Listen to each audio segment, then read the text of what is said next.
Herkese merhabalar. Bugün size Premiere Pro'da videoda açılış ve kapanış sahnesi nasıl yapabiliriz onu göstereceğim.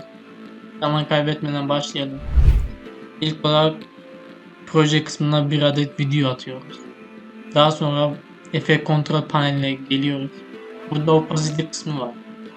Bu kısımdan yapmamız gereken bütün işlerimiz zaten bu kısımda olacak. İlk olarak açılış sahnesi yapalım. Buraya bir keyframe atıyoruz videonun ilk başına gelip ilk saniyesine gelip keyframe atadık. Burada yapmamız gereken bu kısma 0 yazıyoruz. Tamamdır. Daha sonra videonun kaçıncı saniyede açılmasını istiyorsanız oraya getirin.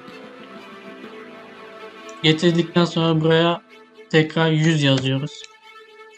Ve şu anlık bu kadar. Açılış sahnemiz bu kadar. Bir oynatalım. Gördüğünüz gibi siyahtan videoya geçti. Şimdi bir de kapanış sahnesi yapalım.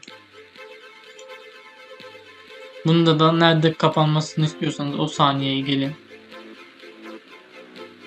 Daha sonra buraya bir keyframe daha atayalım. Buraya yazmamız gereken bu sefer tam tersi olacak. 100 olacak. 100 sayısını yazdık. Daha sonra videonun son kısmına gelip son kısmına da 0 yazıyoruz. Yani tam tersi açılış sahnesindeki yaptığımız uygulamanın tam tersi olacak şekilde 0 yazdık ve tamamdır. Oynatalım son kısmında. Gördüğünüz gibi kapanış sahnesi bu şekilde. Bu kadardı arkadaşlar. Çok basit yani. Herkesin yapabileceği bir şekilde.